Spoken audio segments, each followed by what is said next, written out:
wabarakatuh. Alhamdulillah wassalatu wassalamu ala Rasulillah Waalaikumsalam warahmatullahi wabarakatuh. Sayyidina Muhammad ibn Abdullah wa la hawla wa la quwwata illa billah amma ba'd. Yang saya hormati Abi Yaqudha Syihab selaku pendiri Pusat Studi Quran PSQ. Semoga beliau selalu diberi kesehatan dan umur panjang agar terus bisa membimbing kita. Amin Allahumma amin. Yang terhormat seluruh Dewan Pakar PSQ, yang terhormat Bapak Farid F. Sainong, PhD, selaku pemateri pada siang hari ini, dan tak lupa Bapak, Ibu, dan seluruh teman-teman pecinta Al-Quran yang sudah menyisihkan waktunya untuk mengikuti diskusi online hari ini ya. Perkenalkan, nama saya Zaimul Asror, alumni program PKM, Pendidikan Kirim Fasir tahun 2019, yang insya Allah akan menemani teman-teman dalam memandu acara kajian membumikan Al-Quran ya, atau disingkat dengan KMQ, yang kali ini mengangkat tema tentang tafsir misbah dan moderasi beragama, keragaman, toleransi, dan koeksistensi. Sebagai informasi singkat buat teman-teman semuanya yang mungkin baru ngikutin kajian membumikan Al-Quran atau KMQ ini, bahwa acara KMQ ini adalah bagian dari rangkaian KMQ spesial Ramadan yang fokus pembahasannya mengkaji tentang tafsir Al-Misbah oleh beberapa tokoh ya. Kali ini dengan beliau Bapak Dr. Farid Sainong, dan minggu depan insya Allah akan ditemani dengan Bapak Munirul Ikhwan PhD, dan minggu selanjutnya dengan Dr. Kiai Haji Afifuddin Dimyati. Jadi, supaya tidak ketinggalan informasi penting dari Pusat Studi Quran, silakan teman-teman ya bisa follow akun Instagram PSQ, yakni PSQ Online. Dan informasi selanjutnya, yakni penting lagi bagi teman-teman bahwa sekarang ini ada promo Ramadan di Excel dari Lentera Hati ya, dengan diskon sekitar 30% untuk semua buku terbitan Lentera Hati Group. Bisa langsung dicek ke www.store.lenterahati.com. Nanti insya Allah akan di-share di chatroom. Baik, tanpa panjang lebar, selanjutnya saya akan membacakan CV singkat dari pembicara di siang hari ini. Beliau adalah Bapak Farid F. Sainong, PhD.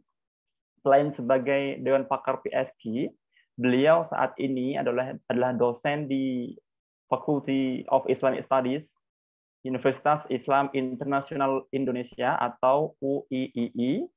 Beliau juga peneliti di UNSW Canberra. S1 beliau di UIN Jakarta, tafsir hadis, kemudian magisternya MA Islamologi, Universitas Leiden, ya. Kemudian MA juga di Islamic Study University of Manchester, dan kemudian doktornya beliau, PhD-nya, didapatkan dari Australian National University atau ANU. Ya, saat ini juga sebagai beliau ini pengurus Masjid di Istiqlal dan Masjid Rahmatul lil Alamin UIII. Baik, sebelum acara dimulai, saya akan membacakan rangkaian acara hari ini. Yang pertama pembukaan, kedua penyampaian materi, dilanjutkan tanya jawab, ya, dan kemudian terakhir penutup. Mari kita buka dengan bacaan surah Al-Fatihah. Semoga acara hari ini berjalan dengan lancar. Kita semua diberi keberkahan ilmu oleh Allah. Amin Allahumma amin ala hadhihi niyah. Al-Fatihah. Alhamdulillah.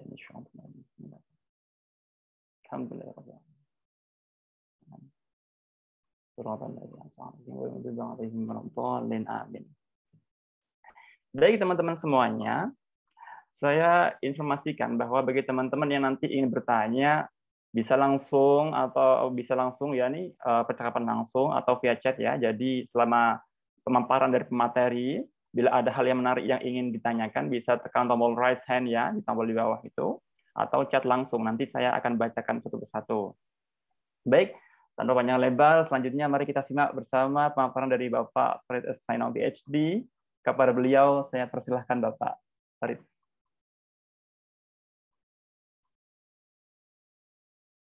Masih di mute, Bapak Farid? Oke, saya share screen dulu ya. Oh, baik.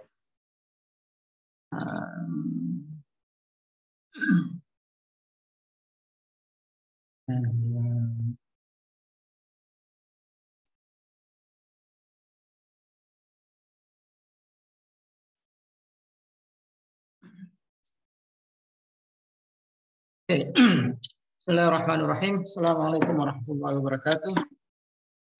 Alhamdulillah nahmaduhu wa nasta'inuhu wa nastaghfiruh wa na'udzu billahi min syururi anfusina wa min sayyiati a'malina may yahdihillahu fala mudilla lahu wa may yudlil fala hadiya lahu. La ilaha illallah wa asyhadu anna Muhammadan 'abduhu wa rasuluh. Allahumma shalli wa sallim ala sayyidina Muhammadin wa ala alihi wa sahbihi ajma'in. Amma ba'd. Yang saja kita hormati sama-sama semuanya rekan-rekan yang sudah bergabung bersama kita di platform Zoom ini ataupun yang sedang mengikuti acara kita di platform YouTube ataupun Facebook, mungkin streaming langsung ya. Ya, saya kebagian tugas hari ini untuk memberikan materi terkait moderasi beragama yang kita mau coba lihat di dalam tafsir Al-Misbah. Saya mengambil merubah sedikit judul dengan anak judul dari co ke pro eksistensi. Dalam hal ini kita ingin melihat bagaimana Quraish Shihab di dalam tafsir ini melihat hubungan antar umat beragama dan kemudian moderasi beragama itu bisa diarahkan seperti apa. Karena secara spesifik misalnya Quraish sudah menulis buku tersendiri terkait dengan moderasi beragama yang berjudul Wasatiyah. Jadi Quraish lebih leluasa saya kira menjelaskan moderasi beragama atau wasatiyah itu di dalam buku beliau, ya tidak terlalu tebal, saya kira teman-teman juga sudah mengetahuinya, sekitar 198 halaman. Dan kemudian saya mencoba menarik beberapa poin dan kemudian meramunya dalam konteks koeksistensi dan proeksistensi. Nanti kita coba lihat itu. Oke, teman-teman sekalian, tentu ini merupakan kebahagiaan tersendiri untuk berbicara tentang tafsir Al-Misbah. Selain memang tafsir ini sangat bagus ya, secara subjektif saya melihatnya sangat bagus, baik sebagai orang yang baru mau memulai mempelajari makna-makna Al-Quran ya tanpa ada background studi-studi keislaman atau studi-studi tafsir sekalipun, sampai mereka yang memang punya background kuat di dalam studi-studi tafsir. Saya sebut demikian karena tafsir ini memang menyajikan dalam bahasa yang cukup mudah kita pahami, dalam susunan kata-kata yang relatif bisa dipahami oleh siapapun yang membacanya, dan juga sudah sangat sering kita mendengar bahwa tafsir ini menjadi favorit banyak pihak, khususnya dari mereka yang tidak punya background studi-studi agama atau studi-studi tafsir. Ini menjadi semacam makna-makna baru bagi mereka di dalam memahami Al-Quran. Kita belum survei secara spesifik misalnya apakah mereka sebelumnya membaca tafsir-tafsir lain dan kemudian kontak dengan tafsir Al-Misbah. Tetapi paling tidak tafsir Al-Misbah sudah menjadi bagian penting literasi kita di Indonesia, khususnya literasi keagamaan. Kemudian bagi mereka yang sudah berkecimpung dalam studi-studi Islam, studi-studi tafsir, ya banyak hal yang kemudian bisa memberikan semangat baru, makna baru di dalam memahami Al-Quran, ya melalui tafsir ini. Ilmu-ilmu baru, cara Pak Quraish misalnya menghubungkan satu ayat dengan ayat lainnya, ini memberikan kekuatan tersendiri bagi mereka yang sudah punya bekal ilmu-ilmu tafsir sebelumnya dan kemudian mencoba melahap tafsir Al-Misbah. Selain kelebihan yang kita lihat dan kita rasakan itu, ya saya pribadi tentu punya sejarah yang sentimental terhadap tafsir Al-Misbah, di mana ketika menulis tafsir ini saya pribadi sedang berada bersama beliau dalam banyak kesempatan dan kemudian ikut secara teknis terlibat dalam beberapa hal terkait dengan tafsir Al-Misbah ini, ya, khususnya di jilid-jilid awal. Kemudian beberapa teman juga ikut terlibat di dalam penyiapan tafsir Al-Misbah ini. Tapi secara spesifik saya ingin menyampaikan bahwa kalau mau disebut sebagai persentase, ya hampir 100% memang tafsir Al-Misbah ini ditulis sendiri, ditulis langsung oleh Pak Quraisy tanpa ada bantuan dari siapapun. Ya, ini merupakan sebuah kalau saya tidak sebut sebagai keunikan, itu adalah dari kekuatan Pak Quraisy yang selalu menulis sendiri tulisannya, karya-karyanya, dan kemudian dipublikasikan sedemikian rupa. Ini menjadi kekuatan yang cukup besar dari Pak Quraisy Shihab tentunya, ya, yang cukup jarang kita temukan dalam diri pakar-pakar lainnya. Nah, dengan misalnya sejarah yang sentimental itu bagi diri saya, di mana setiap hari melihat secara langsung Pak Quraisy menulis ini, buku apa yang ada di meja beliau di kantor misalnya, buku apa yang ada di meja, apa yang ada di meja beliau di rumah misalnya, membuat sebuah sense tersendiri buat saya, dan itu merupakan kesyukuran tentunya untuk bisa menyaksikan sendiri beliau setiap harinya dengan ketekunannya menulis tafsir Al-Misbah, dan cukup cukup singkat saya kira, dalam waktu kurang lebih 4 tahun tafsir ini selesai. Ya, tafsir ini selesai 30 juz, ya, dalam 15 jilid, ya.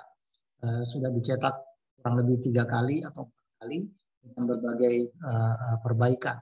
Nah, itu yang saya sebut dengan sejarah yang sentimental buat saya, dan kemudian sangat merasa terhormat, bangga diajak untuk kemudian ikut dalam kajian membumikan Al-Quran spesial Ramadan ini, ya, di mana kita ada 4 pembahasan terkait dengan tafsir Al-Misbah. Kita sudah mendiskusikan hal-hal yang terkait gender bersama Dr. Nur Rafi'ah, dan kemudian berikutnya nanti bersama Dr. Mir, ya, dan kemudian berikutnya nanti terkait dengan sastra balaghah Al-Quran. Itu nanti luar biasa juga saya kira pembahasannya.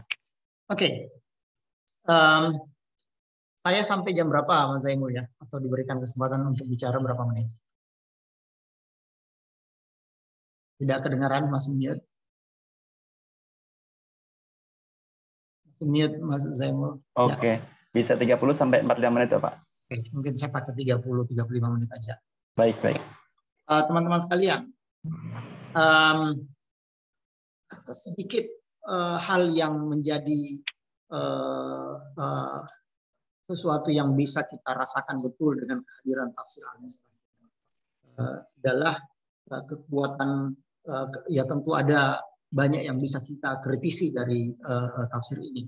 Tapi perkenankan saya dulu untuk kira-kira melihat kekuatan tafsir ini, begitupun kekuatan yang memang dimiliki oleh Pak Quraisy dalam menulis tafsir ini. Jadi misalnya dari segi judul, tafsir Al-Misbah, pesan, kesan, dan keserasian Al-Quran. Itu yang sering kali saya tekankan, betapa kekuatan tafsir ini berada di, khususnya ketika berbicara tentang kesan, ya. Jadi kalau kita bicara tentang pesan misalnya, kita akan melihat bagaimana teks-teks Al-Quran itu, makna-makna Al-Quran itu bisa, yang pertama kita bisa jadikan petunjuk buat kita. umat Islam tentunya. Yang kedua, yang juga menjadi target atau tujuan dalam menafsirkan Al-Quran ya tentu makna-makna teks itu tersendiri. Ya, tidak mungkin kita bisa lari dari teks itu sendiri dan kemudian bagaimana Quraisy meramu pandangannya dalam memahami teks Al-Quran. Yang juga menjadi banyak tradisi di dalam menafsirkan Al-Quran, khususnya dalam tafsir-tafsir berbahasa Arab ya. Jadi saya mengidentifikasi salah satu bagian awal dari tafsir Al-Misbah itu menafsirkan beberapa ayat atau satu ayat misalnya itu ada semacam tarjamah tafsiriyah ya. Di paragraf-paragraf awal, satu paragraf, dua paragraf ketika memulai menafsirkan satu ayat atau beberapa ayat misalnya. Nah, di situ dengan sangat lincah misalnya Pak Quraisy menerjemahkan Al-Quran, makna-makna sebuah ayat misalnya, dan kemudian disisipkan beberapa kata yang membantu kita memahami ayat tersebut. Nah, untuk membedakannya mana yang terjemahan Al-Quran, mana yang sisipan atau penjelasan Pak Quraisy, makna Al-Quran atau terjemahan Al-Qurannya itu dicetak miring. Dicetak miring, sementara kata-kata sisipan yang menjadi penjelas dari dari suatu ayat, nah, itulah yang menjadi sisipan dari Pak Quraisy sendiri untuk menjelaskan sebuah ayat. Karena seringkali ungkapan-ungkapan dalam berbahasa, dalam semua bahasa pada dasarnya, tetapi dalam bahasa Arab juga memiliki kesamaan bahkan kelebihan, di mana kalau kita mempelajari bahasa Arab, ya ada yang kita sebut dengan istilah takdiruhu, ya artinya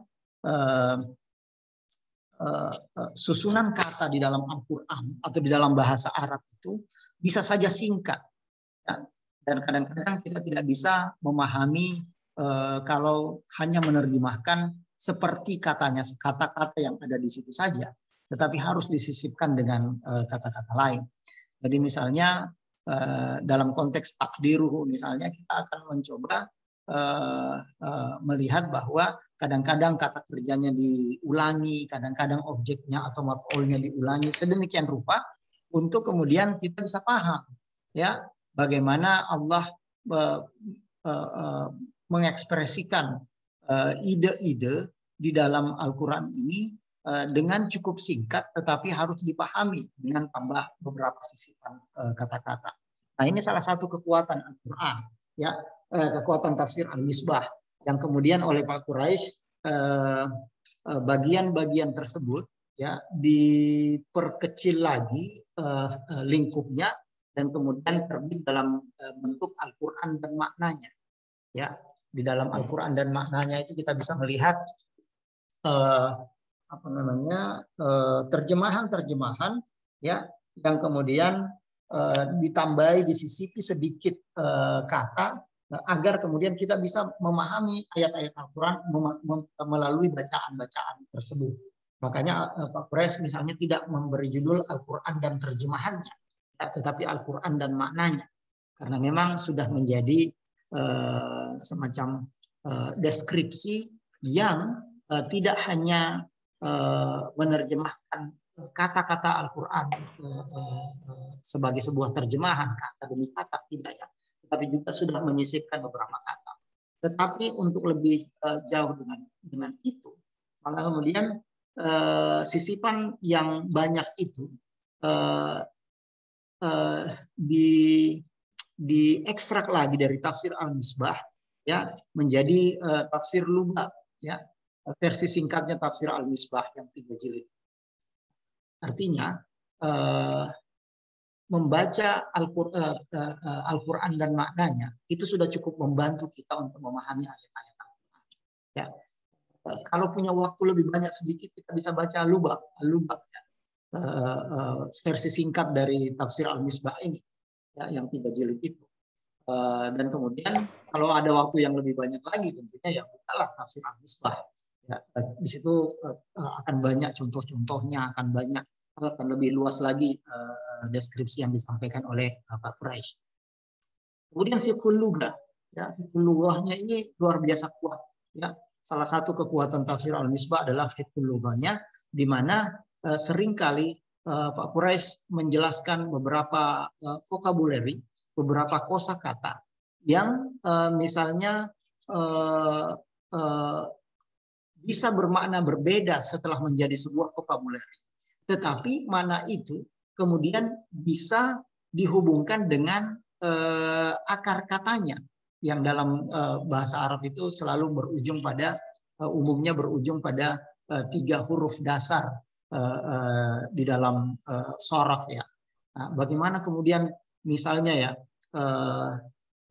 kata al-jin, kata al-jannah, kata al-junun, ya,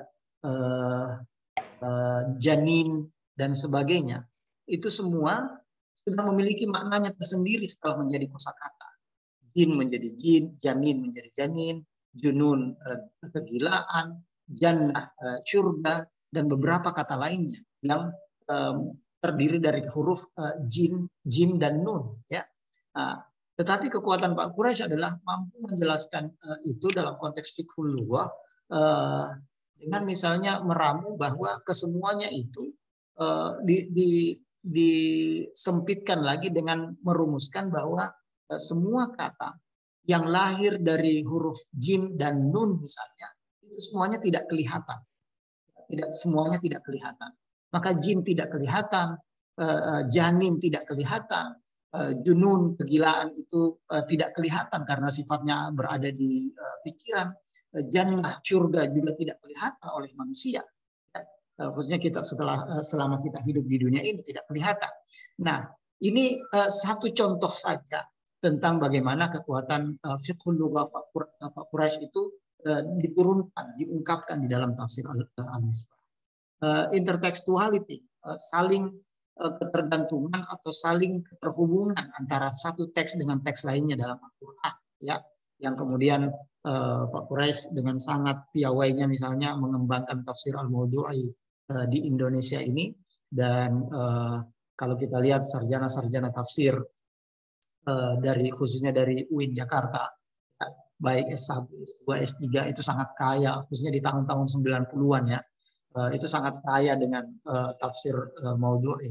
Itu menjadi karakter dasar studi-studi Al-Qur'an, ya, di tahun 90-an. Kehadiran Pak Quraisy itu membuat tafsir Mawdu'i menjadi begitu penting dalam kancah atau narasi diskursus tafsir di Indonesia tahun 90-an. Nah, itu intertextuality tentunya, bagian dari intertextuality. Dan tidak kalah pentingnya, ya, menghadirkan tafsir yang kaya, makna yang kaya atas Al-Quran. Kekuatan lain dari tafsir Al-Misbah adalah kesan. Ya. Kalau pesan dapat kita baca dari kata-kata kalimat Al-Quran, ya, kesan itu adalah sesuatu yang implisit, ya, di dalam Al-Quran. Kalau kesan itu eksplisit, nah kalau pesan itu eksplisit, nah kesan ini implisit. Nah, cuman untuk mendapatkan sesuatu yang implisit tentu tidak mudah, ya, perlu kepakaran, perlu keterampilan, perlu pengalaman, dan yang tidak kalah pentingnya adalah perlu kebersamaan dengan Al-Quran. Ya, saya juga ingin menyebutnya membatini Al-Quran. Ya, ini yang oleh Pak Quraisy sering sebut dengan istilah jadilah sahabat bagi Al-Quran. Karena seorang sahabat itu dengan posisinya sebagai sahabat misalnya, seorang sahabat akan mau menceritakan semua rahasia-rahasianya. Nah, begitupun Al-Quran. Kalau kita menjadi sahabat Al-Quran, Al-Quran akan membuka sendiri makna-makna yang ada di dalam dirinya, yang mungkin belum ada di dalam tafsir-tafsir yang sudah muncul sebelumnya. Jadi membersamai dan membatini Al-Quran itu tentu tidak cukup dengan membaca saja, ya. Perlu kekuatan spiritual yang kuat untuk melihat, merasakan, membersamai, bersahabat dengan Al-Quran, dan kemudian Al-Quran bisa mengungkapkan sendiri maknanya ketika kita baca. seringkali guru-guru kita berkata, ya Al-Quran itu semakin sering dibaca, semakin sering dibaca tafsirnya dan sebagainya, terjemahannya, itu akan selalu memunculkan hal-hal baru buat kita, sense baru dalam memahami. Masih dalam konteks kesan ini, kekuatan pemaknaan Al-Quran yang dalam beberapa batasan itu sifatnya isyari bisa kita temukan, ya, melalui kekuatan Pak Quraisy memahami atau menangkap, ya. Kalau pesan itu kira-kira kita sebut memahami pesan Al-Quran, oke. Tapi kalau kesan itu harus ditangkap, ya. Nah, menangkap pesan ini ya tentu tidak mudah, ya. Perlu waktu yang lama, perlu pembatinan yang kuat dan sebagainya. Saya sering kasih contoh, misalnya seringkali kita tidak berpikir tentang kata-kata yang digunakan Al-Quran, tapi ternyata ada kesan yang bisa ditangkap di belakang makna-makna dasar yang digunakan dalam Al-Quran. Saya sering kasih contoh, misalnya ketika Al-Quran berbicara tentang keadaan Nabi Adam di surga, itu ada komunikasi antara Nabi Adam, Hawa, Allah, malaikat, syaitan dan sebagainya. Dan salah satu cuplikan drama kosmik itu adalah peringatan Allah agar Nabi Adam dan Hawa tidak mendekati buah khuldi atau memakan buah khuldi atau mendekati pohon khuldi. Nah, di situ dikatakan wala taqraba hadhihi syajarah. Jangan dekati pohon ini. Kadang-kadang kita sudah tidak mau mencari lagi makna di balik itu. Sudah jelas, jangan dekati pohon ini, selesai, final. Tidak ada lagi kira-kira makna berada di belakang. Tapi Pak Quraisy misalnya menambahkan dengan menggunakan kata tunjuk ini, ya, di situ ada makna bahwa semua yang terlibat dalam komunikasi itu, ya tentu saja kita tidak ingin memfisikkan Allah, tidak. Kalau kita sebut pesan, itu berarti kita ada perbandingan yang kita angkat dari perbandingan kita hidup sebagai manusia dengan objek atau subjek yang terlibat dalam sebuah komunikasi.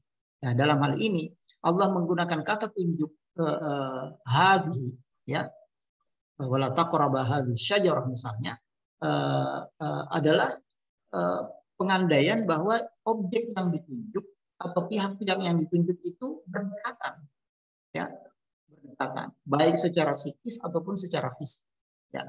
Nah, beda halnya ketika setelah diturunkan ke dunia, diturunkan ke bumi, Allah tegaskan lagi kepada Adam, mengingatkan Adam kesalahannya. Dikatakan alam anhakuma an tilkuma asyajarah. Itu kata-kata tilkuma di sini. Ya. Tidak lagi hadhi, tetapi tilkuma, tilka, yang berarti kata tunjuk itu. Ya, sekali lagi, kadang-kadang kita sudah tidak repot mikirin, maknanya sudah jelas. Bukankah sudah saya larang kamu mendekati pohon itu? Selesai. Dalam sense kita mungkin sudah cukup, ya, memahami kalimat tersebut. Tetapi Pak Quraisy dengan cukup lihainya menjelaskan bahwa kata tunjuk itu kemudian memberikan kesan bahwa ada distance, ada jarak antara sesuatu yang ditunjuk dengan pihak yang menunjuk.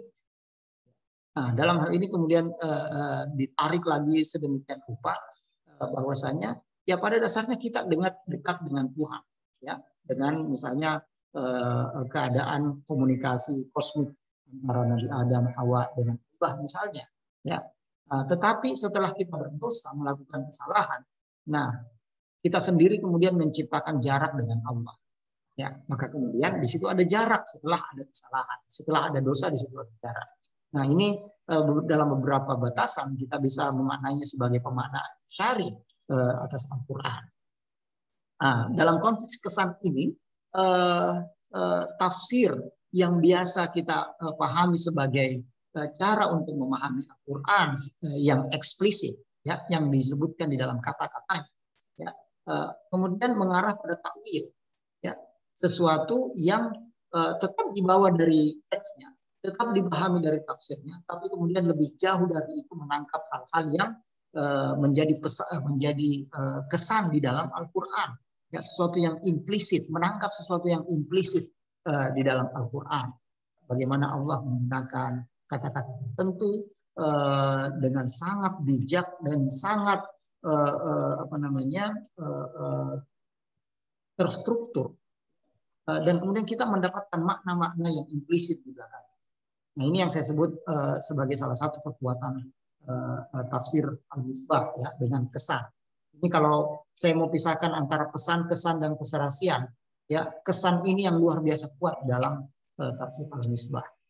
Nah, sementara yang berikutnya adalah keserasian, ya, juga menjadi salah satu kekuatan tafsir al-misbah, tentu dengan melihat subjektivitas Pak Quraisy tentunya. Dalam hal ini disertasi beliau menulis tentang tafsir al-Biqa, ya, Nazmul Durar misalnya, dan kemudian tafsir karya al-Biqa tersebut memang kuat dengan munasabah. Ya, maka kemudian Pak Quraisy kira-kira dengan subjektivitas pengalaman subjektif seperti itu menerapkan juga di dalam tafsir al-misbah. Bagaimana di setiap kali memulai menafsirkan sekelompok ayat, surah baru, juz baru, dan sebagainya, itu beliau menghubungkan ayat tersebut dengan ayat sebelumnya, surat tersebut dengan surat setelahnya, dan seterusnya. Bagaimana yang biasa kita pelajari dalam munasabah. Nah, dalam hal ini tentu saja yang berlaku adalah susunan Al-Quran berdasarkan mushaf, ya, bukan susunan Al-Quran berdasarkan kronologi. Ya, tetapi di saat yang sama Pak Quraisy juga bisa mengidentifikasi dan memang menjelaskan dalam beberapa bagian dalam di tafsir ini tentang kronologi bahwa ayat ini turun lebih dulu dibanding dengan ayat yang lain ketika harus menghubungkan dua ayat atau lebih misalnya. Apalagi ketika harus berbicara ada yang nasikh, ada yang mansukh, maka harus bisa mengetahui mana yang lebih dahulu turun, mana yang turun belakangan. Nah, yang saya misalnya secara subjektif sebenarnya lebih berharap kalau misalnya Pak Quraisy bisa kemudian menghasilkan karya-karya tafsir lagi berdasarkan kronologi Al-Quran. Ya, saya sudah sempat sangat istilahnya senang, ya, dengan kehadiran dulu ada judul tafsir Al-Quran Karim, ya, dari Pak Quraisy juga. Itu tafsir atas khususnya surah-surah pendek di dalam Al-Quran yang memang tersusun secara kronologis, ya, dibahas yang mana duluan, kemudian surah yang berikutnya, dan sebagainya. Nah, tapi kemudian ternyata Pak Quraisy lebih memilih tafsir tahlili setelahnya dengan menulis tafsir al-misbah ini, terus ditulis dari Al-Fatihah An-Nas. Ya, kita tunggu mungkin insya Allah Pak Quraisy bisa berbicara lebih spesifik tentang kronologi Al-Quran. Ini cukup tema yang cukup dinanti-nanti oleh banyak pengkaji tafsir. Secara umum tentu menunjukkan keserasian Al-Quran ini untuk menunjukkan keagungan Al-Quran, ya, mukjizat Al-Quran, sesuatu yang memang berasal dari Allah SWT. Oke, saya sudah terlalu panjang di pengantar. Terkait dengan moderasi beragama atau tadi yang saya sebut dengan koeksistensi dan proeksistensi, tentu juga tidak lepas dari kelebihan Pak Quraisy dalam menafsirkan Al-Quran, yaitu selalu menunjukkan betapa sebuah kata, sebuah kosakata memiliki kekuatannya tersendiri, memiliki maknanya sendiri, yang dibedakan dengan kata-kata yang mungkin sama dengan kata-kata lainnya. Di sini konteks mutaradif dan mustarak menjadi sangat kuat bagi Pak Quraisy, karena memang ada sebuah kata yang bisa memiliki beberapa makna yang berbeda, atau dua kata yang bisa merujuk pada satu makna yang sama.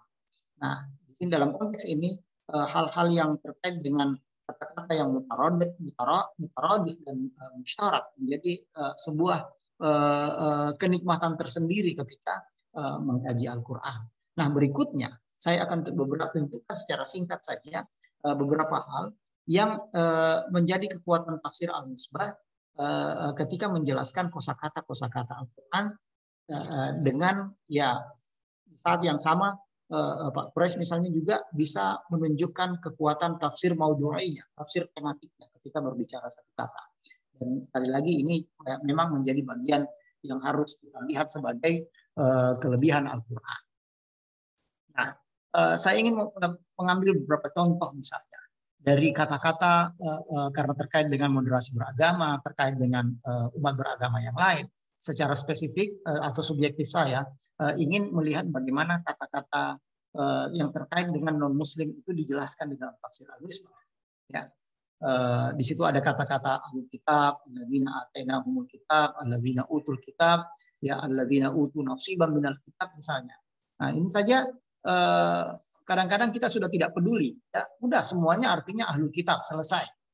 Tapi ternyata punya kesan-kesan tersendiri. Ya, bagaimana kemudian Allah membedakan kata-kata ini di dalam penggunaannya. Nah, ini yang cukup istimewa di dalam tafsir Al-Misbah. Kata-kata al-Yahud dan al-ladzina hadu. Kadang-kadang kita selesai menerjemahkannya dengan orang Yahudi. Nah, padahal ternyata ada makna yang bisa dibedakan dari kedua kata ini. An-Nasara dan al-ladzina qalu inna nasara. Itu juga memiliki makna yang berbeda. Banu Israel yang semuanya ini bisa kita lihat sebagai kelompok-kelompok keagamaan yang disebutkan di dalam Al-Quran yang kadang-kadang kita samaratakan saja. Nah, tetapi Al-Quran sebenarnya menggunakannya secara berbeda. Ini beberapa kali misalnya kata-kata tersebut disebutkan atau digunakan di dalam Al-Quran. Saya ingin tunjukkan misalnya penggunaan kata ahlul kitab. Ya. Wadda katsirun min ahlil kitab. Ya. Bahwasanya ini terkait dengan orang ahlul kitab yang menginginkan umat Islam kembali menjadi kafir. Nah, di sini Allah menggunakan kata-kata ahlul kitab dengan didahului dengan kata wadda katsirun, banyak. Ya. Sekali lagi secara umum kita ingin selalu berkata ahlul kitab semuanya begitu, ingin agar Muslim kembali kafir misalnya dalam konteks kesejarahan pada waktu itu. Tapi ternyata tidak demikian sebenarnya. Di sini ada kata-kata katsirun. Jadi banyak ahlul kitab. Berarti ada yang tidak demikian. Ya, ada yang tidak menginginkan umat Islam kembali pada kekufuran. Ya, dalam ayat yang lain, waddat ta'ifatun, ya, min ahlil kitab. Ada ta'ifah di dalam ahlul kitab. Ini lebih kecil lagi, lebih kecil lagi cakupannya. Kalau tadi katsirun, banyak atau mayoritas ahlul kitab mau atau menginginkan umat Islam balik pada kekufuran. Nah, dalam konteks yang lebih spesifik, Allah hanya menggunakan ta'ifah. Ya, ada sekelompok, ya, segolongan. Nah, ini lebih kecil lagi. Kalau sekelompok, segolongan itu kita sebut kalau katsir itu misalnya 2.000 orang. Ya, ta'ifah mungkin hanya 500 orang. Kira-kira demikian. Artinya ada ahlul kitab yang tidak demikian. Ada ahlul kitab yang tidak menginginkan Muslim kembali pada kekufuran. Nah, setelah itulah kemudian Al-Quran menegaskan laisu sawa. Ahlul kitab itu tidak sama semua. Ya. Nah, mereka ada yang qaimah yatluna ayatillah ana al-laili wa hum yasjudun. Jadi ada ahlul kitab yang lurus-lurus saja. Tidak semuanya jahat, tidak semuanya tidak baik, atau tidak semuanya menginginkan umat Islam menjadi kufur kembali. Itu ahlul kitab, ya. Kemudian masih ahlul kitab. Kalau kita ingin lihat ini, wamin ahlul kitab, ada di antara ahlul kitab yang sifatnya amanah, ya. Ada yang diberi amanah untuk menjaga, mengawasi sesuatu yang nilainya besar, harta yang banyak. Itu yu'addihi ilaik, dia akan pasti kembalikan amanah itu. Tetapi juga ditegaskan lagi, wa minhum man intamanhu bidinar la yu'addihi ilaik. Ada juga orang ahlul kitab yang walaupun hanya sedinar saja dipegang, disuruh pegang, tapi tidak dikembalikan. Nah, sekali lagi mereka tidak sama semua. Ada yang amanah, ada yang tidak amanah. Kata-kata alladzina utul kitab. Ya, ini lagi kalau kita lihat dari perbedaan kata-katanya saja, bagaimana menggunakan fi'il ma'lum dan fi'il majhul. Itu berbeda sensenya, berbeda kesannya. Ya, kalau menggunakan fi'il ma'lum, ya itu jelas ada di situ ada biasanya ada subjeknya, ada kata kerjanya, dan ada objeknya. Nah, tetapi kalau hanya digunakan kata kerja majhulnya, ya, yang pasifnya, bentuk pasifnya, itu kemudian menyisakan beberapa hal. Entah misalnya dia tidak mau sebut fa'ilnya, umumnya kan karena tidak disebutkan fa'ilnya. Itu macam-macam maksudnya. Fa'ilnya misalnya dia takut kalau menyebut fa'ilnya. Kalau ketahuan dia nyebut-nyebut bisa dimarahin atau bagaimana. Atau memang tidak ketahuan fa'ilnya siapa. Ya. Atau memang fa'ilnya sendiri tidak ingin disebutkan di situ karena ada hal-hal buruk yang ingin dihindari dan sebagainya. Nah, itu maksud dari menggunakan kalimat pasif atau majhul. Nah, membedakan alladzina atainahum alkitab dan alladzina utu alkitab itu sudah ada kesan seperti itu juga. Artinya alladzina atainahum alkitab itu biasanya lebih positif maknanya daripada alladzina utu. Nah, dalam ayat ini utul kitab, orang yang disebut dengan utul kitab itu memang negatif, ya. Karena mereka misalnya mengikuti, mereka akan mengembalikan kamu pada kekufuran lagi misalnya setelah beriman. Kata-kata al-Yahud dan an-Nasar ini juga penting kita bisa bedakan antara kata al-Yahud dengan Yahudi lainnya dan Nasara. Jadi misalnya dalam ayat ini kita lihat, kita bisa menyebutkan atau bisa membedakan. Al-Quran menegaskan yang paling benci pada umat Islam itu namanya al-Yahud. Ya. Sementara yang paling sayang, yang paling baik bagi umat Islam itu dibandingkan kelompok-kelompok agama lain adalah di sini digunakan alladzina qalu inna nasara. Ini jangan diputus-putus. Ya, alladzina qalu inna nasara itu sangat positif kesannya di dalam Al-Qur'an. Jadi tidak bisa dipukul rata kemudian Yahudi dan Nasrani itu pasti benci umat Islam. Enggak. Ya, di sini ada ketegasan. Al-Yahud adalah mereka yang paling benci pada umat Islam. Asyaddun nasi adawatan. Ya. Oke. Di dalam ayat yang lain, ini yang paling populer kita pakai untuk menyebutkan Yahudi dan Nasrani itu pasti benci umat Islam. Ya. Walan tarda ankal Yahud wala an-Nasara. Nah, di sini ada juga kajian yang cukup spesifik. Kalau misalnya kalau seperti tadi Yahudi itu asyaddu adawat, ya. Kalau Nasara itu yang aqrabuhum mawaddatan, ya, yang paling sayang. Nah, maka kemudian untuk Yahudi Allah gunakan kata-kata lam, huruf lam di sini yang berarti tidak akan, sementara an-Nasara itu la. Bentuk negasi yang lebih sedikit negasinya daripada kata-kata lan. Lan itu ya tidak akan berubah misalnya. Kalau la negasinya lebih kecil. Itu perbedaan kecil yang juga mesti diperhatikan pada dasarnya. Nah, walaupun kadang saya juga pernah konfirmasi ke penutur asli Arab misalnya berkata ya memang kalau susunannya begini kita bisa memilih misalnya dengan menggunakan wawul ataf saja. Misalnya walan tarda'an al-yahud wan nasara. Nah, itu berarti lannya sama. Ya, tidak akan negasinya itu sama antara al-yahud dan an-nasara. Nah, tetapi dengan kata la an-nasara itu menunjukkan negasi yang lebih kecil daripada kata la. Tapi yang jelas di sini berbeda tingkatannya. Nah, dan kemudian kata-kata alladzina hadu itu pun juga ada sisi negatif dari orang-orang yang disebut dengan alladzina hadu, bukan al-yahud di sini ya. Alladzina hadu. Nah, mereka alladzina hadu di sini pun digunakan kata min. Nah, dari orang-orang yang disebut alladzina hadu itu yuharrifuna al-kalima an mawadhi'ihi dan seterusnya. Artinya tidak semua alladzina hadu yuharrifuna al-kalima an mawadhi'ihi dan seterusnya. Kemudian di sini juga masih ada kesan negatif terhadap orang-orang yang disebut alladzina hadu. Ini bukan al-yahud ya, tapi alladzina hadu. Itu harus dibedakan dan memang Al-Qur'an membedakan. Jadi di sini masih kata-kata wamin ada di antara alladzina hadu sama'una lil kadhibi sama'una liqaumin akharin, ya. Dengar dari seseorang A kemudian disampaikan ke orang lain B misalnya. Ada orang sebagian dari alladzina hadu, tapi bukan al-yahud. Nah, bedanya. Nah, baru kemudian di sini makna yang cukup positif tentang kata-kata yang disebut kelompok masyarakat yang disebut di sini. Jadi innalladzina amanu walladzina hadu.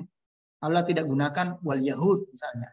Karena relatif yang benci umat Islam itu al-yahud, tapi alladzina hadu itu tetap bisa ada potensi baiknya kepada umat Islam. Kemudian an-nasara, ya, orang Nasrani. Tadi alladzina qalu inna nasara, ya. Nah, kemudian wasabiin, ya, dan seterusnya. Jadi memang dibedakan antara kosakata ini dan tidak bisa dipukul rata sama semua. Nah, dari itu semua kemudian kita ingin memahami sebenarnya bahwasanya dengan mengikuti perbedaan-perbedaan itu, ya, dengan mengidentifikasi perbedaan-perbedaan itu, kita kemudian jadi paham bahwa ternyata Allah tidak menyamakan semua kelompok masyarakat beragama. Ternyata beda juga, ada yang baik, ada yang buruk memang. Sama juga umat Islam, ada yang buruk, ada yang baik. Kira-kira demikian. Nah, inti dari semua itu, perbedaan-perbedaan itu adalah salah satunya ditegaskan oleh Pak Quraisy dalam tafsir Al-Misbah, ya lita'arafu, ya, cukup umum tafsir tentu. Ya.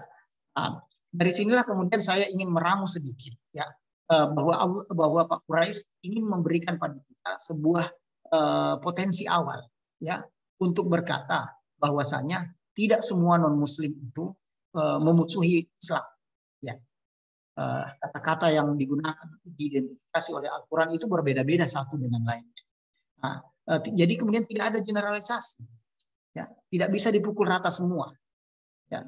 Ya, yang selalu kita kebablasan ya walan tarda'al yahud wala an-nasara itu ya sudah semua orang Yahudi pasti benci pada kita.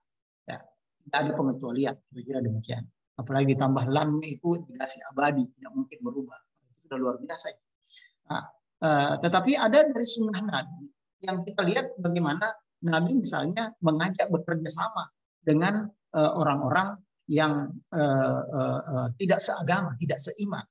Petunjuk jalan Nabi yang untuk sampai ke Madinah ketika berhijrah adalah orang Yahudi. Petunjuk jalannya Nabi, gaibnya Nabi. Yang kalau Nabi misalnya tidak percaya pada orang tersebut, ya pasti Nabi misalnya sudah ketangkap oleh orang Quraisy yang mengejarnya ke Madinah pada waktu.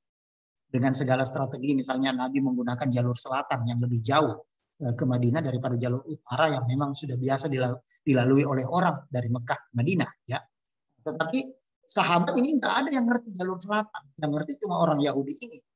Tapi dengan kepercayaan yang tinggi, ya, dan ini menyangkut keselamatan jiwa Nabi, keselamatan dakwah Islam. Ya, kalau tidak percaya betul-betul, ya tidak akan bisa bekerja sama. Nah, Nabi melakukan itu sudah ada sunnah contoh dari Nabi. Ya. Biar tidak terlalu panjang, baru kemudian kita akan melihat setelah kita punya pengetahuan, kita punya pemahaman bahwa kita tidak ada masalah bekerja sama dengan orang lain, yang artinya koeksistensi itu, sama-sama mengakui eksistensi masing-masing. Ya, belum lagi kita lihat penjelasan Pak Quraisy itu ketika menjelaskan bahwasanya kalau seandainya laula daf'ullahi alaihin nas misalnya, seandainya tidak ada peran Allah di situ atas manusia, maka kemudian semua tempat-tempat ibadah itu sudah bisa dihancurkan. Itu disebutkan sawami, di situ bahkan disebutkan juga masjid dan sebagainya. Nah, di situ ada peran atau penjelasan yang cukup baik dari Pak Quraisy. Nah, dari modal itu, dari dasar itu, dari kompetensi itu, yang koeksistensi, saling mengakui eksistensi umat beragama yang lain, maka kemudian kita ingin maju terus menjadi pro eksistensi dalam artian memberikan support, memberikan dukungan agar orang lain yang berbeda agama itu bisa menjalankan keyakinan mereka, bisa menjalankan ibadah-ibadah mereka, bisa memiliki tempat ibadah mereka sendiri misalnya. Nah, dalam hal ini contoh yang sangat populer di dalam sejarah Islam adalah Nabi mempersilahkan Kristen Najran, pemimpin-pemimpin pendeta Kristen Najran pada waktu itu untuk menggunakan salah satu sudut di masjid Nabi untuk melakukan misa, untuk melakukan ibadah. Ya, itu satu contoh betapa tidak tabu, ya, kita masuk tidak tabu orang non muslim masuk ke masjid, apalagi dalam konteks kesejarahan ini boleh melakukan ibadah di sudut masjid misalnya, ya. Hari ini kita terlalu tabu dengan persoalan itu, ya. Nah, artinya Nabi itu pro eksistensi. Nabi itu memberikan kesempatan, memberikan dukungan umat beragama lain untuk beribadah sesuai dengan keyakinannya, ya. Tidak melarangnya, malah bahkan memberikan tempat di masjid untuk beribadah. Itu luar biasa, contoh yang terlalu maju untuk zamannya, ya. Nah, itu seringkali disebut oleh Pak Quraisy dalam tafsir Al-Misbah, ya. Nah, ini beberapa nilai-nilai yang bisa kita pegangi, bisa kita ambil, bisa kita maknai, yang juga kita ambil dari penafsiran-penafsiran Quraisy di tafsir Al-Misbah terkait dengan bahwa ya semua harus tetap berpegang pada agamanya masing-masing, tidak perlu ada paksaan, menjunjung tinggi kebenaran dan keadilan, selalu bisa bekerja sama untuk sebuah atau berkolaborasi untuk tujuan yang sama, dan yang tidak kalah pentingnya tentu yang lebih ideal adalah mengambil peran, berkontribusi, berpartisipasi untuk mencapai dunia yang damai. Berikutnya hanya sekedar beberapa contoh model pro eksistensi aja, bahwa itu bisa dilakukan antar elit umat beragama, antar umat beragama, apalagi contoh dari Rasulullah itu sudah antar elit, ya. Rasulullah pemimpin Islam, pendeta-pendeta tadi adalah pemimpin Kristen Najran. Ya, itu sedepat mungkin bisa kita lebarkan ke umat beragama untuk pro eksistensi. Ya, ini beberapa contoh saja tentang mengatasi bencana alam, kelaparan, terorisme, literasi keagamaan dan sebagainya. Kita bisa bekerja sama tentunya. Nah, dari semua itu saya ingin menarik beberapa 4 poin penting dari tafsir Al-Misbah terkait dengan bagaimana kita bisa hidup berdampingan dengan umat beragama lain. Bahwa di situ ada prinsip kemuliaan manusia, ya. Walaqad karramna bani Adam. Semua manusia itu pada dasarnya mulia. Kemudian keadilan itu tidak pandang bulu, siapapun agamanya, keadilan tetap harus diwujudkan. Kita percaya pada hati yang memiliki nilai-nilai luhur, ya, tanpa misalnya sentuhan agama sekalipun, hati ini sudah bisa digunakan untuk bisa bekerja sama, hidup bersama dengan umat beragama lainnya. Yang juga tidak kalah pentingnya adalah ihsan yang kita pelajari dari Al-Quran, dari hadis, ya, berbuat baik dengan niat ihsan yang luar biasa tinggi itu juga tidak melihat siapa agamanya, ya, dari mana dia berasal dan sebagainya. Saya kira itu yang bisa saya sampaikan sebagai pengantar, ya. Cukup panjang saya mengambil waktu, saya kira. Silakan Mas Zainul. Baik, terima kasih Bapak Farid terkait dengan pemaparannya. Jadi teman-teman, gimana rasanya setelah mendengarkan pemaparan beliau? Jadi beliau tadi bagaimana melihat tafsir Al-Misbah dalam hubungannya dengan kebahasaan, ya. Kita tadi seolah-olah diajak untuk melihat tafsir Misbah dari sisi eksistensi bahasanya, kemudian munasabahnya, dari cara beliau, yakni Prof. Quraisy terkait penafsiran Al-Qur'annya. Khususnya terkait dengan tadi penafsiran moderasi beragama tentang ahlul kitab, itu menarik sekali Pak Farid, ya. Banyak di antara kita yang memang kadang-kadang masih kurang tertarik untuk membaca lebih dalam terkait dengan bahasa. Baik, langsung saja teman-teman, tanpa panjang lebar. Mungkin di antara teman-teman di sini mau bertanya secara langsung, saya akan buka 3 penanya terlebih dahulu, ya, yang mau bertanya terkait dengan penjelasannya Pak Farid tadi, ya. Yang saya utamakan terlebih dahulu yang bertanya langsung. Silakan, raise hand. Kalau ada yang mau bertanya langsung. Apakah ada? Kalau tidak ada, nanti saya bacakan yang bertanya via chat aja, ya. Oke. Sepertinya belum ada yang bertanya secara langsung, tapi di sini ada yang bertanya via chat. Mungkin masih agak malu-malu atau bagaimana ini, ya. Oke, saya bacakan yang via chat terlebih dahulu. Oke. Izin bertanya, Ustadz, apa peran individu dalam menguatkan toleransi dan melawan radikalisme dalam masyarakat? Itu pertanyaan pertama, ya. Sepertinya baru itu satu penanya terlebih dahulu. Mungkin langsung bisa dijawab Pak Farid. Silahkan. Terima kasih Mas Zainul. Ya, peran individu dalam menguatkan toleransi melawan terorisme, radikalisme dalam masyarakat. Nah, kalau kita lihat peran individu, ini memang perlu bekal juga pada dasarnya ya. Saya sering berkata begini, kalau kita punya pengalaman hidup bersama orang lain, ya tidak perlu beda agama, beda suku saja, kita pasti ada rasa ewu pakewu ya. Ketika ada yang menjadi tradisi kita tapi tidak cocok dengan orang lain. Ya. Kadang-kadang kita kasih contoh memegang kepala misalnya. Kadang-kadang memegang kepala itu artinya sayang, kadang-kadang artinya menghina. Itu tergantung bagaimana kita melihat mereka dari mana tempatnya. Jangan sampai kita inginnya sayang tapi dia nangkapnya menghina. Itu kan repot. Nah, jadi kemudian kita harus tahu itu. Nah, ketika kita hidup bersama dengan mereka yang berbeda dengan kita akan tahu mereka itu maunya apa, bagaimana cara hidupnya dan sebagainya. Nah, termasuk kalau kita punya teman-teman yang beda agama, main bersama sejak kecil, ya minimal walaupun kita tidak setuju, kita tidak mau menyinggung itu di depannya. Itu sudah sense kita sebagai manusia, ya kita punya ewuh untuk tidak menyinggung orang secara langsung misalnya, apalagi orang yang kita kenal, ya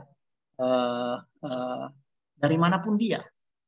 Jadi misalnya kita tidak setuju dengan model pemahaman Trinitas misalnya, ya. Tapi kita tidak bisa menghina-hina orang di depan teman kita yang mungkin seperti itu.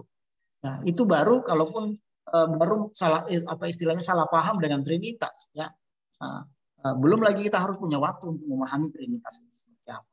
Jadi istilahnya salah satu bekal kita sebagai individu adalah kalau kita punya pengalaman hidup.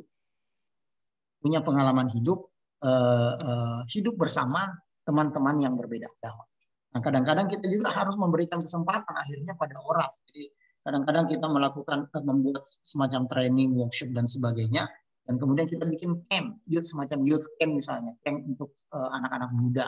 Itu kita biarin mereka satu grup beda agama, kira-kira hidup seminggu sama-sama. Akan melihat sendiri bagaimana masing-masing beribadah, bagaimana masing-masing punya waktu tertentu untuk merenung, beribadah dan sebagainya. Bagaimana cara makan masing-masing, berdoa, tidak dan sebagainya. Nah, itu istilahnya memberikan ruang-ruang pertemuan agar mereka mengerti supaya bisa saling memahami. Nah, dari cara seperti itu kita sudah bisa melihat kemudian bahwa kita sedang membangun suasana hati atau sikap yang tidak tidak radikal kepada orang misalnya, karena kita memahami orang lain itu seperti apa, artinya kita tidak akan berbuat itu kalau itu misalnya membuat mereka sedih, membuat mereka marah dan sebagainya. Baru kita tarik ke bagaimana kemudian individu ini bisa menguatkan toleransi dan melawan radikalisme. Di toleransi itu rasa toleran itu muncul dengan pengalaman kita itu, ya, hidup bersama dengan orang lain. Ya, kalau saya ambil pengalaman saya misalnya dihubungkan dengan Yahudi, ya, Yahudi yang kita bahas tadi misalnya. Saya punya banyak teman Yahudi, punya beberapa profesor Yahudi misalnya, yang semuanya baik sama saya. Saya tidak melihat sedikit pun ada ya kalau bukan niat ya, karena niat kan kita nggak bisa lihat hatinya orang. Tapi sebagai perbuatan misalnya, atau sikap-sikap yang kecil sekalipun untuk membenci saya sebagai Muslim, misalnya. Saya tidak melihat itu. Nah, kalau demikian saya bisa menyebut alladzina hadu, bukan al-yahud, ya. Ya, yang jahat itu ya yang disebut dengan al-yahud, kira-kira demikian. Nah, lebih spesifik lagi untuk melawan radikalisme, ya tentunya pengalaman-pengalaman itu, ya ini kita belum memahami teks-teks Al-Quran dulu ya, baru pengalaman pribadi saja. Itu sebenarnya sudah bisa memberikan pencerahan buat kita semua. Kalau bukan buat diri kita pribadi, kita bisa berbicara dengan orang-orang dekat kita. Kok kamu jahat sama orang lain? Kira-kira demikian ya.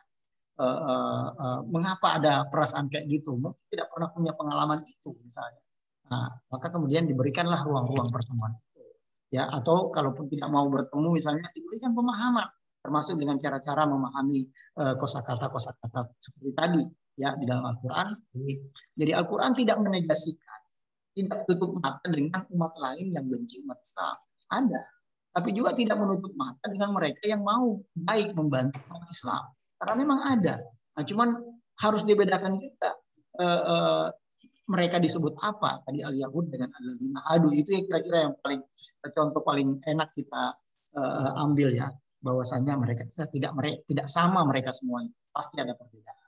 Nah, ini yang akan memupuk nilai-nilai toleransi, memupuk nilai-nilai apa istilahnya untuk melawan yang radikal misalnya, karena kita apa namanya membersamai pengetahuan itu, kita membersamai semangat itu ya di dalam diri kita, terintegrasi di dalam diri kita, dan kemudian kita bisa sama-sama menumbuhkan sikap toleran dan kemudian melawan radikalisme yang ada di masyarakat.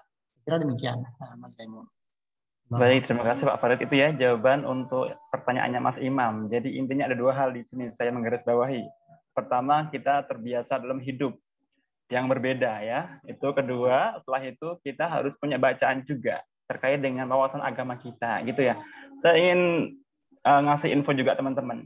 Kalau misalnya kita ini anti dengan term Yahudi atau Nasrani, mungkin kita bisa melihat pengalaman Pak Farid. Beliau ini belajar di luar negeri. Bagaimana kemudian kita akan belajar dengan orang non-Muslim? Kalau kita anti kan seperti itu ya mungkin teman-teman ya.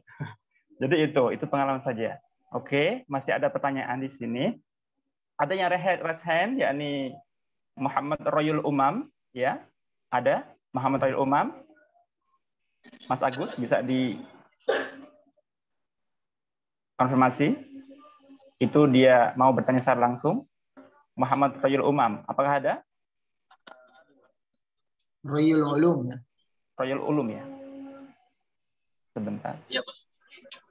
Oh iya, sorry. Muhammad Royul Ulum, silakan. Mas Royul Ulum.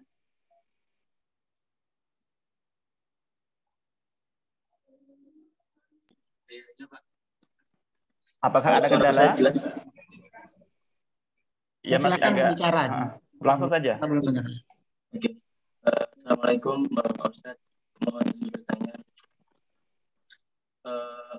Sekarang ini kan sering kali terjadi banyak ketimpangan di masyarakat. Salah satunya cara memahami agama itu secara komprehensif, atau mungkin lebih sederhananya bagaimana sih sikap kita sebagai umat Muslim itu agar saling menjaga satu sama lain dan menghargai satu sama lain.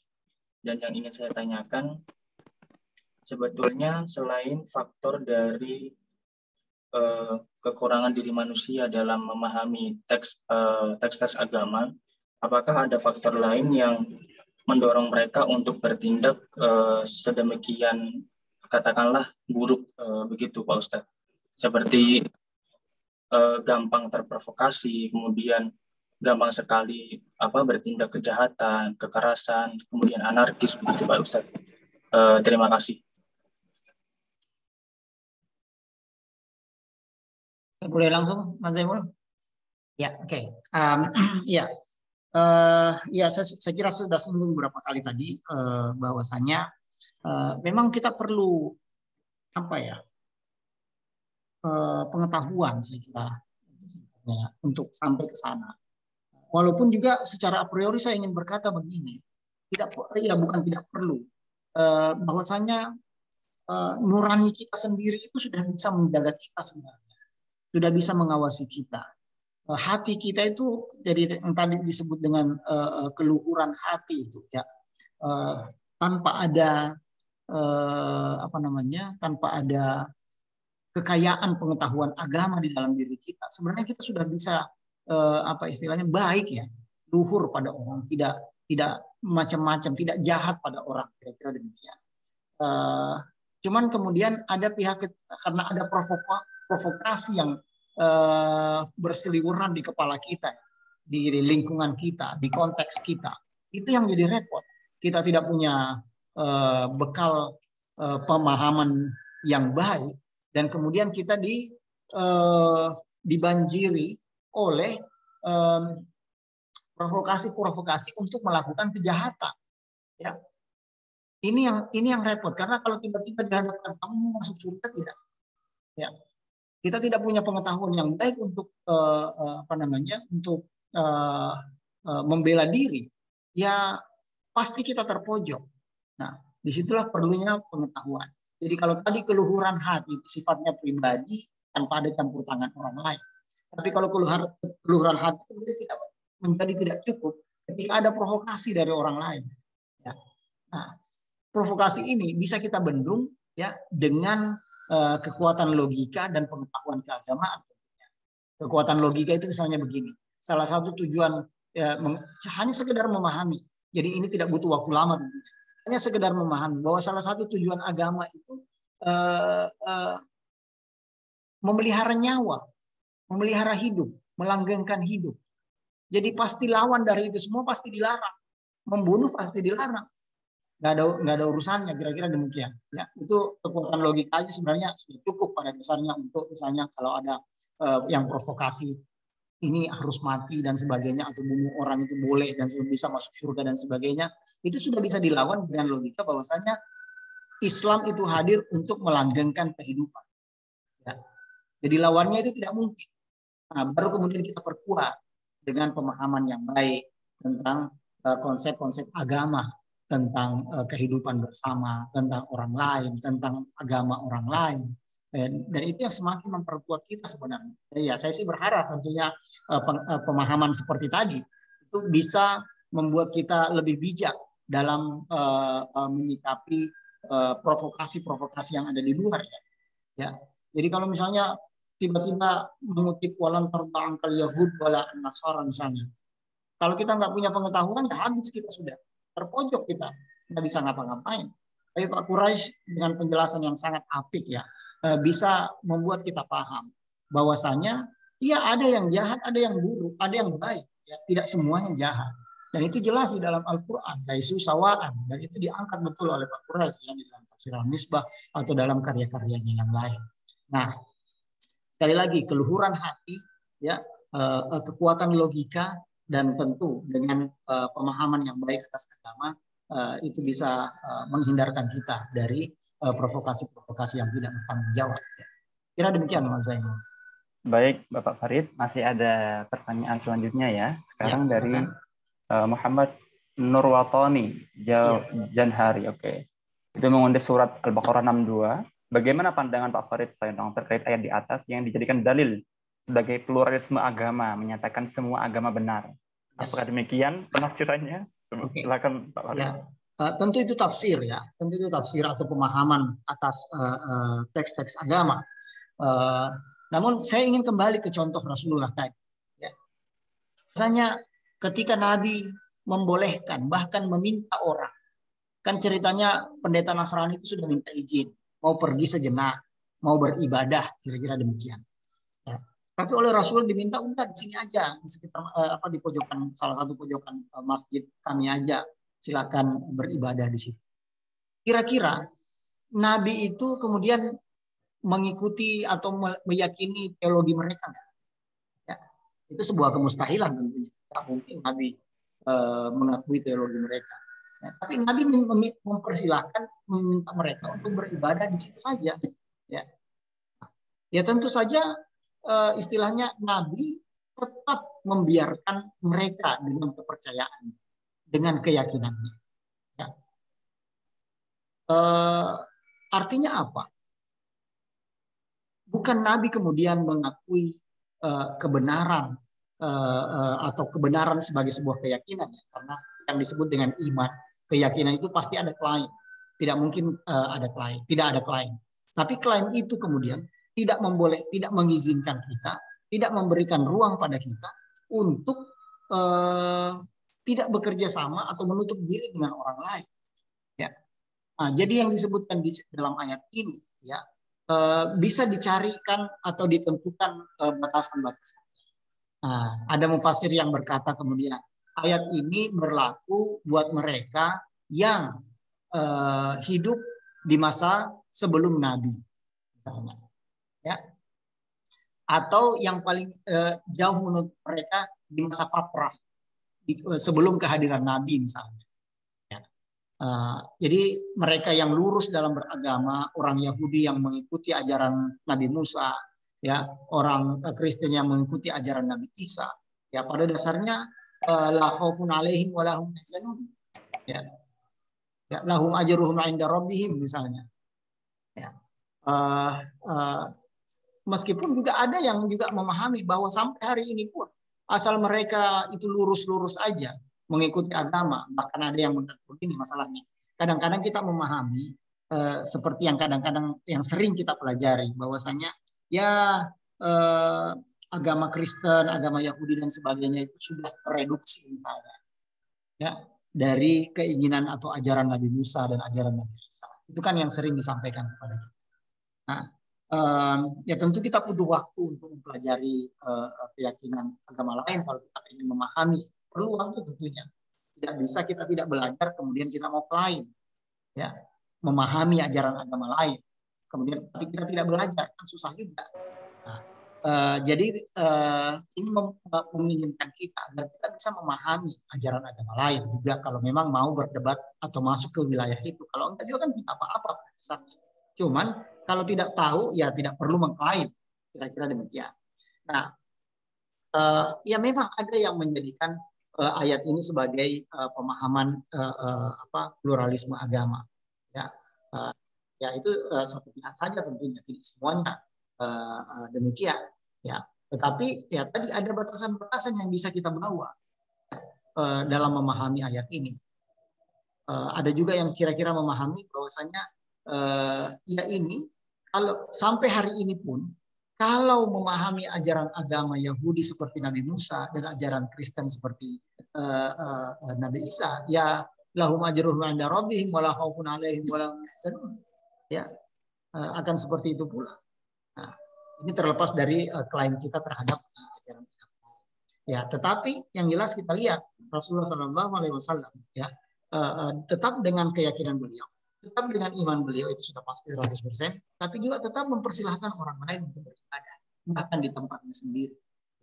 Artinya, proeksistensi itu bisa kita lakukan tanpa harus ada perubahan keyakinan. Bahkan istilahnya, biarkan mereka dengan keyakinannya, bukan untuk mengakui keyakinan yang sama dengan keyakinan orang lain. Kira-kira demikian, Mas Zain. Baik, terima kasih Pak Farid. Oke. Masih ada lagi pertanyaan Pak Farid sekarang dari Mas Abdullah ya.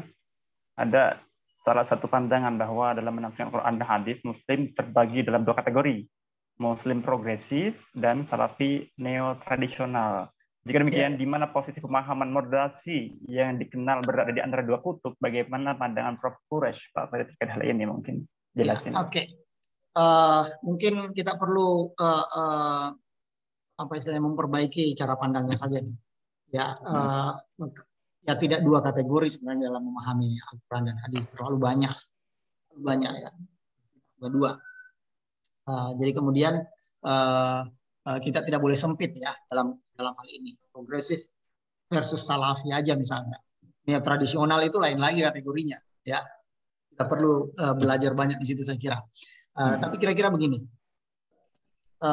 Ya di dalam memahami agama, bahkan agama manapun, ya, ada saja umat yang terlalu ekstrim, terlalu kanan istilahnya, ada juga yang terlalu luas, terlalu kiri. Ya. Nah, dalam hal ini agama kemudian menunjukkan jalan tengah. Jadi Pak Pres itu dalam buku Wasatiyah itu sudah mengatakan pada dasarnya ya Islam itu sudah wasatiyah sejak awal, ya tidak ada terlalu tafrid atau ifrat, ya berlebihan di kanan atau berlebihan di kiri. Jadi Islam pada dasarnya demikian. Bukan kemudian tadi saya kira kita perlu memperbaiki, bukan misalnya yang progresif di satu sisi, yang salafi di satu sisi, yang neo-tradisional lain lagi ceritanya. Ini kita perlu waktu yang cukup panjang untuk memahami kelompok-kelompok umat Islam ini. Tapi paling tidak mungkin maksudnya adalah yang tafrid dan ifrat tadi, ya, yang terlalu ketat dan yang terlalu luas kira-kira. Nah, Islam pada dasarnya berada di tengah-tengah. Ya. Yang penting pengetahuan keagamaan kita cukup dan kemudian tidak membawa kita pada yang ifrat ataupun yang tafsir. Nah, jadi secara spesifik memang Pak Quraisy khususnya dari buku Wasatiyah itu sudah ingin menunjukkan bahwa ajaran-ajaran Islam itu pada sifatnya wasatiyah. Ya. Ada juga yang membela cukup subjektif. Ya, tidak enak juga kalau didengar dengan teman-teman Yahudi dan Nasrani ya.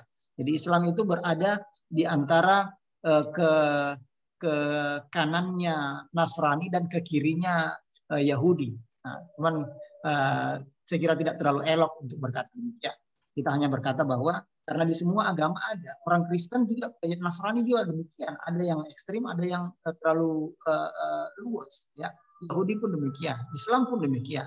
Jadi kemudian Al-Quran hadir itu untuk memberikan jalan tengah yang baik, tentu dengan pandangan yang baik.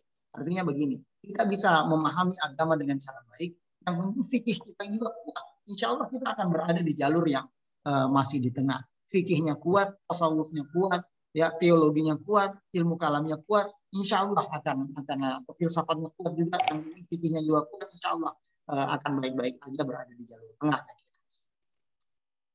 Oke, masih ada Mas Zaimul mungkin? Oh, baik. Pak Farid, iya masih sebenarnya ada. masih ada. Tidak apa-apa. Tapi terserah. ini Tapi kalau waktunya bagaimana? Silakan. Mungkin satu pertanyaan lagi ya Pak Farid. Silakan. Sepertinya ini hampir sama dengan pertanyaan yang di awal tadi, ya, yang masih ada hubungannya dengan itu Pak Farid. Ya. Ahlul Kitab sekarang nggak ada lagi karena kesenangan Yahudi saat ini berbeda dengan masa Nabi gitu. Ya. Bagi saya terasa janggal karena masa Nabi pun sudah ada paus di Roma gitu. Bagaimana sebenarnya pandangan agama? Ya, itu pertanyaan dari. Jadi ini tentu pemahaman, tentu tafsir, ya, tentu pemaknaan yang bisa saja berbeda antara yang satu dengan yang lain. Karena kita tidak punya dalil yang sharih misalnya berkata yang dimaksud dengan ayat ini atau Kristen yang benar itu atau Yahudi yang benar itu yang ada di masa kapan, itu kan tidak ada. Cuma nanti dalam studi-studi agama kita kemudian masuk pada wilayah-wilayah yang mungkin saja ada klaim-klaim kebenaran di situ. Ya, orang Kristen yang mengkaji Islam pun kalau sifatnya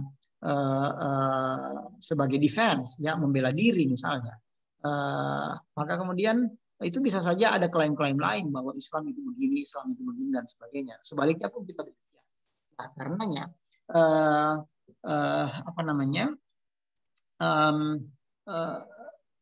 membuka diri pada pemahaman-pemahaman yang berbeda, makna-makna yang bermacam-macam itu akan membuat kita lebih bijak dalam menghadapi sesuatu. Ya, jadi misalnya kalau bicara ahlul kitab, ya, misalnya kita bicara begini, makanan ahlul kitab itu ta'amuhum halul lakum misalnya.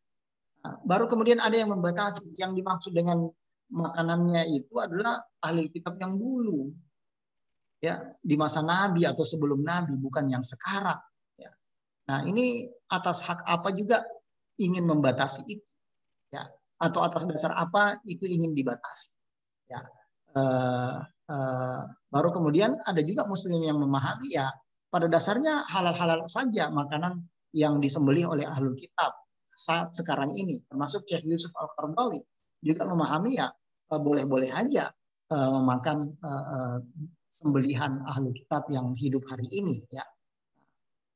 Tinggal ya itu tadi, ini adalah pemaknaan ya atas bahwasanya yang disebut dengan ahlul kitab yang makanannya boleh dan sebagainya itu adalah yang hidup di masa Nabi. Tapi juga tidak menutup pintu untuk memahami bahwa ya itulah yang dikatakan oleh Al-Quran, maka itu bisa saja dilakukan. Termasuk Qaradawi memahaminya seperti itu.